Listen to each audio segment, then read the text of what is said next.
Hi, hello, ನಮಸ್ತೆ. ನಾನು ನಿಮ್ಮ ಯಶವಂತ್. ಅಡ್ವೊಕೇಟ್ ಎಕ್ಷಾ ಚಾನಲ್ಗೆ ಸ್ವಾಗತ. ಇವತ್ತಿನ ವಿಡಿಯೋದಲ್ಲಿ all India bar council examination 18ರ ಉಳಿದ ಪ್ರಶ್ನೆಗಳನ್ನು ನೋಡೋಣ. ಪ್ರಶ್ನೆ 41. In which of the following landmark case it was held that principle of natural justice were applicable not only to judicial and quasi judicial functions but also to administrative function. ನೈಸರ್ಗಿಕ ನ್ಯಾಯದ ತತ್ವಗಳು ನ್ಯಾಯಾಂಗ ಮತ್ತು ಅರೆ ನ್ಯಾಯಾಂಗದ ಕಾರ್ಯಗಳಿಗೆ ಮಾತ್ರವಲ್ಲದೆ ಆಡಳಿತಾತ್ಮಕ ಕಾರ್ಯಗಳಿಗೂ ಅನ್ವಯಿಸುತ್ತದೆ ಎಂದು ಈ ಕೆಳಗಿನ ಯಾವ ಪ್ರಕರಣದಲ್ಲಿ ಪರಿಗಣಿಸಲಾಗಿದೆ? ಅಡ್ಮಿನಿಸ್ಟ್ರೇಟಿವ್ ಲಾಗೆ ಸಂಬಂಧಪಟ್ಟಂತಹ ಪ್ರಶ್ನೆಗಳಿವು. Option A K Kraipak versus union of India, Ram Jawaya Kapur versus state of Punjab, sonic industries Rajkot versus municipal cooperation Rajkot, Maneka Gandhi versus union of India. 41ನೇ ಪ್ರಶ್ನೆಗೆ ಸರಿಯಾದ ಉತ್ತರ option A K Kraipak versus union of India. 42ನೇ ಪ್ರಶ್ನೆ. In which of the following judgement the Supreme Court had comprehensively recorded or reconsidered SP Sampath Kumar versus union of India case? ಈ ಕೆಳಗಿನ ಯಾವ ತೀರ್ಪಿನಲ್ಲಿ ಸರ್ವೋಚ್ಚ ನ್ಯಾಯಾಲಯವು SP ಸಂಪತ್ ಕುಮಾರ್ ವಿರುದ್ಧ ಯೂನಿಯನ್ ಆಫ್ ಇಂಡಿಯಾ ಪ್ರಕರಣವನ್ನು ಸಮಗ್ರವಾಗಿ ಪರಿಶೀಲಿಸಿತು? 42ನೇ ಪ್ರಶ್ನೆಗೆ ಸರಿಯಾದ ಉತ್ತರ option B L Chandrakumar versus union of India. ಈ ಪ್ರಕರಣವನ್ನು ಅಡ್ಮಿನಿಸ್ಟ್ರೇಷನ್ ಟ್ರಿಬ್ಯುನಲ್ ಕೇಸ್ ಅಂತಲೇ ಕರಿತೀವಿ. 43ನೇ ಪ್ರಶ್ನೆ. Who among the following defined administrative law has the law relating to the control of governmental power? ಈ ಕೆಳಗಿನವರುಗಳಲ್ಲಿ ಯಾರು ಆಡಳಿತಾತ್ಮಕ ಕಾನೂನನ್ನು ಸರ್ಕಾರಿ ಅಧಿಕಾರದ ನಿಯಂತ್ರಣಕ್ಕೆ ಸಂಬಂಧಿಸಿದ ಕಾನೂನು ಎಂದು ವ್ಯಾಖ್ಯಾನಿಸಿದ್ದಾರೆ? ಇದು ಡೆಫಿನೇಷನ್ ಕುರಿತು ಕೇಳಿದ್ದಾರೆ ಪ್ರಶ್ನೆಯನ್ನು. 43ನೇ ಪ್ರಶ್ನೆಗೆ ಸರಿಯಾದ ಉತ್ತರ ಬಿ ವಾಡೆ.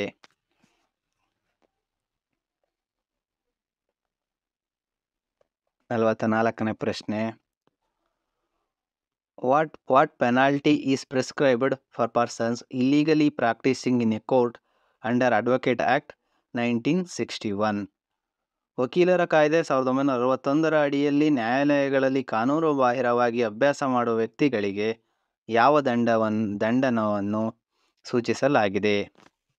44ನೇ ಪ್ರಶ್ನೆಗೆ ಸರಿಯಾದ ಉತ್ತರ option B imprisonment up to 6 month, 6 ತಿಂಗಳ ಸೆರೆವಾಸವನ್ನು ನೀಡಿದ್ದಾರೆ. ಡಿಸಿಪ್ಲಿನರಿ ಕಮಿಟಿ ಆರ್ಡರ್ನ ಫಾಲೋ ಮಾಡದೇ ಇದ್ದರೆ ಅವರಿಗೆ 6 ತಿಂಗಳ ಕಾಲ ಸಜೆಯನ್ನು ಕೊಡುತ್ತಾರೆ. Which of the provision of the Advocate Act 1961 empowers the Bar Council of India to prescribe the standard of professional conduct and etiquette to observe by the advocate? ವಕೀಲರ ಕಾಯ್ದೆ 1961ರ ಯಾವ ನಿಬಂಧನೆಯು ವಕೀಲರು ಪಾಲಿಸಬೇಕಾದ ವೃತ್ತಿಪರ ನಡವಳಿಕೆ ಮತ್ತು ಶಿಷ್ಟಾಚಾರದ ಗುಣಮಟ್ಟವನ್ನು ಸೂಚಿಸಲು ಬಾರ್ ಕೌನ್ಸಿಲ್ ಆಫ್ ಇಂಡಿಯಾಗೆ ಅಧಿಕಾರವನ್ನು ನೀಡುತ್ತದೆ? Section 42, section 42A, section 48A, section 49.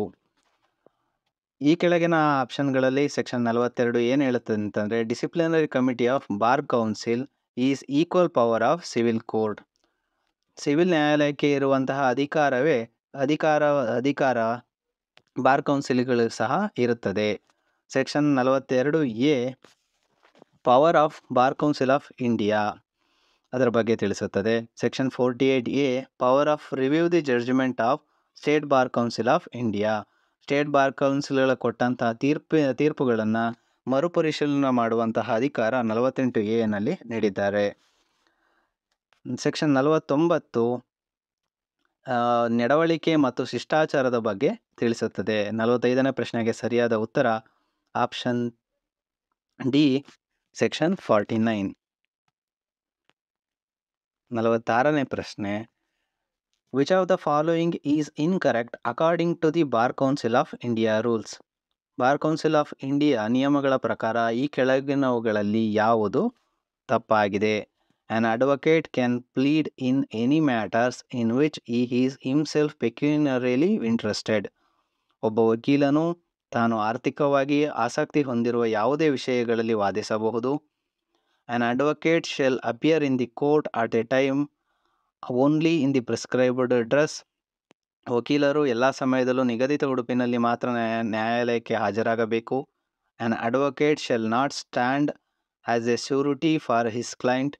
ಒಬ್ಬ ವಕೀಲನು ತನ್ನ ಕಕ್ಷಿದಾರನಿಗೆ ಜಾಮೀನುದಾರನಾಗಿ ನಿಲ್ಲಬಾರದು. An advocate shall not influence the decision of court by any improper means. ವಕೀಲರು ಯಾವುದೇ ಅನುಚಿತ ವಿಧಾನದಿಂದ ನ್ಯಾಯಾಲಯದ ನಿರ್ಧಾರವನ್ನು ಪ್ರಭಾವಿಸಬಾರದು. 46ನೇ ಪ್ರಶ್ನೆಗೆ ಸರಿಯಾದ ಉತ್ತರ option A. An advocate can plead in any matters in which he is himself pecuniarily interested. ಒಬ್ಬ ವಕೀಲನು ದುಡ್ಡಿನ ಆಸೆಗೋಸ್ಕರ ಯಾವುದೇ ವಿಷಯವನ್ನು ತೆಗೆದುಕೊಂಡು ವಾದಿಸಬಾರದು. ಪ್ರಶ್ನೆ 47. Which of the following authority act as an appellant authority against the order may be made by the disciplinary committee of Bar Council of India? ಈ ಕೆಳಗಿನ ಯಾವ ಪ್ರಾಧಿಕಾರವು ಮಾಡಿದ ಆದೇಶದ ವಿರುದ್ಧ ಮೇಲ್ಮನವಿ ಪ್ರಾಧಿಕಾರವಾಗಿ ಕಾರ್ಯನಿರ್ವಹಿಸುತ್ತದೆ? Chairman of the bar council of India, bar council of ಇಂಡಿಯಾದ ಅಧ್ಯಕ್ಷರು, vice chairman of the bar council of India, bar council of ಇಂಡಿಯಾದ ಉಪಾಧ್ಯಕ್ಷರು, ಹೈಕೋರ್ಟ್, ಉಚ್ಚ ನ್ಯಾಯಾಲಯಗಳು, ಸುಪ್ರೀಂ ಕೋರ್ಟ್ ಆಫ್ ಇಂಡಿಯಾ, ಭಾರತದ ಸುಪ್ರೀಂ ಕೋರ್ಟ್. 47ನೇ ಪ್ರಶ್ನೆಗೆ ಸರಿಯಾದ ಉತ್ತರ ಆಪ್ಷನ್ ಡಿ, ಸರ್ವೋಚ್ಚ ನ್ಯಾಯಾಲಯ ಅಥವಾ ಸುಪ್ರೀಂ ಕೋರ್ಟ್ ಆಫ್ ಇಂಡಿಯಾ. ಮೊದಲು ಸ್ಟೇಟ್ ಬಾರ್ ಕೌನ್ಸಿಲ್ಗೆ ಕಂಪ್ಲೇಂಟನ್ನು ಕೊಟ್ಟಾದಮೇಲೆ ಅಲ್ಲಿ ಬಂದಂತಹ ತೀರ್ಪಿನ ವಿರುದ್ಧ ಅಪಿಲೆಂಟ್ ಟ್ರಿಬ್ಯುನಲ್ ಆಗಿ ಬಾರ್ ಕೌನ್ಸಿಲ್ ಆಫ್ ಇಂಡಿಯಾಕ್ಕೆ ತೀರ್ಪಿನ ವಿರುದ್ಧ ಕಂಪ್ಲೇಂಟ್ ಹೋಗುತ್ತೆ. ಬಾರ್ ಕೌನ್ಸಿಲ್ ಆಫ್ ಇಂಡಿಯಾ ನೀಡಿದ ತೀರ್ಪಿನ ಅನ್ವಯ ಅದರ ವಿರುದ್ಧವಾಗಿ ಮೇಲ್ಮನವಿಯನ್ನು ನಾವು ಸರ್ವೋಚ್ಚ ನ್ಯಾಯಾಲಯಕ್ಕೆ ಸಲ್ಲಿಸಬೇಕಾಗ್ತದೆ. ಪ್ರಶ್ನೆ 48. In which of the following situation a one-person company will mandatorily get converted into either private or public company? ಈ ಕೆಳಗಿನ ಯಾವ ಸಂದರ್ಭಗಳಲ್ಲಿ ಒಂದು ವ್ಯಕ್ತಿಯ ಕಂಪನಿಯು ಕಡ್ಡಾಯವಾಗಿ ಪಡೆಯುತ್ತದೆ ಖಾಸಗಿ ಅಥವಾ ಸಾರ್ವಜನಿಕ ಕಂಪನಿಯಾಗಿ ಪರಿವರ್ತಿಸಲಾಗಿದೆಯೇ ಅಂತ ಪ್ರಶ್ನೆ ಕೇಳಿದರೆ ಇದು ಕಂಪನಿ ಲಾಗೆ ಸಂಬಂಧಪಟ್ಟಂತಹ ಪ್ರಶ್ನೆಗಳು. Option A. In case of paid up share capital and one person company exceeded 25 lakhs rupees, 25 lakh ರೂಪಾಯಿಗಳ ಮೀರಿದಂತಹ ಷೇರು ಬಂಡವಾಳ. Option B. 50 ಲಕ್ಷಕ್ಕಿಂತ ಹೆಚ್ಚಿನ ಬಂಡವಾಳ. Option D. 75 ಲಕ್ಷಗಳಿಂದ ಹೆಚ್ಚಿನ ಬಂಡವಾಳ ಇದ್ದರೆ. Option D. 1 ಕೋಟಿ ರೂಪಾಯಿಗಳನ್ನು ಮೀರಿದ ಆದಾಯ ಇದ್ದರೆ. 48ನೇ ಪ್ರಶ್ನೆಗೆ ಸರಿಯಾದ ಉತ್ತರ ಯಾವಾಗ ಒನ್ ಪರ್ಸನ್ ಕಂಪನಿ ಷೇರು ಬಂಡವಾಳವು 50 ಲಕ್ಷವನ್ನು ಮೀರುತ್ತದೆಯೋ ಆಗ ಒನ್ ಪರ್ಸನ್ ಕಂಪನಿಯಿಂದ ಅದು ಪ್ರೈವೇಟ್ ಕಂಪನಿಯಾಗಲಿ ಅಥವಾ ಪಬ್ಲಿಕ್ ಕಂಪನಿಯನ್ನು ಅಡಿಯಲ್ಲಿ ಅದು ರಿಜಿಸ್ಟರ್ ಆಗಬೇಕು. 49ನೇ ಪ್ರಶ್ನೆ. What is the minimum number of directors required for public company as per companies act 2013? Company ಕಾಯ್ದೆ 2013ರ ಪ್ರಕಾರ ಸಾರ್ವಜನಿಕ ಕಂಪನಿಗಳಿಗೆ ಅಗತ್ಯವಿರುವ ಕನಿಷ್ಠ ಸಂಖ್ಯೆಯ ನಿರ್ದೇಶಕರು ಎಷ್ಟು? 49ನೇ ಪ್ರಶ್ನೆಗೆ ಸರಿಯಾದ ಉತ್ತರ ಆಪ್ಷನ್ ಬಿ 3. ಪಬ್ಲಿಕ್ ಕಂಪನಿ ಆದರೆ ಡೈರೆಕ್ಟರ್ಸ್ 3 ಜನ ಇರಬೇಕು. ಪ್ರೈವೇಟ್ ಕಂಪನಿ ಆದರೆ ಡೈರೆಕ್ಟರ್ಸ್ 2 ಇರಬೇಕು. ಒನ್ ಪರ್ಸನ್ ಕಂಪನಿ ಆದರೆ ಡೈರೆಕ್ಟರ್ಸ್ 1 ಇರಬೇಕು. 50ನೇ ಪ್ರಶ್ನೆ. In which of the following case of the Supreme Court of India had explained the precautionary principle in details? ಈ ಕೆಳಗಿನ ಯಾವ ಪ್ರಕರಣದಲ್ಲಿ ಭಾರತದ ಸರ್ವೋಚ್ಚ ನ್ಯಾಯಾಲಯವು ಮುನ್ನೆಚ್ಚರಿಕೆ ತತ್ವವನ್ನು ವಿವರವಾಗಿ ವಿವರಿಸಿದೆ? Vellore citizen welfare forum versus union of India, AP pollution control board versus MV Naidu, Indian council for enviro legal action versus union of India, MC Mehta versus Kamalnath case. 50ನೇ ಪ್ರಶ್ನೆಗೆ ಸರಿಯಾದ ಉತ್ತರ option A. Vellore citizen welfare forum versus union of India. ಈ ಪ್ರಕರಣದಲ್ಲಿ ಸರ್ವೋಚ್ಚ ನ್ಯಾಯಾಲಯವು ಮುನ್ನೆಚ್ಚರಿಕೆ ಕ್ರಮವನ್ನು ತೆಗೆದುಕೊಳ್ಳಲೇಬೇಕು ಅಂತ ಆದೇಶವನ್ನು ನೀಡುತ್ತದೆ.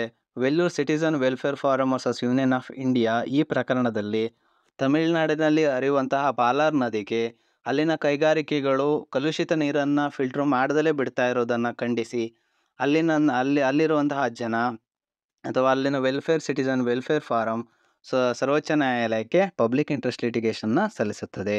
Thank you for watching my videos. ಇನ್ನುಳಿದ ಪ್ರಶ್ನೆಗಳನ್ನು ಮುಂದಿನ ವಿಡಿಯೋದಲ್ಲಿ ನೋಡೋಣ. ಪ್ಲೀಸ್ ಲೈಕ್ ಮಾಡಿ, ಶೇರ್ ಮಾಡಿ ಆ್ಯಂಡ್ ಸಬ್ಸ್ಕ್ರೈಬ್ ಮಾಡಿ. Follow for more videos at advocate ಯಕ್ಷ.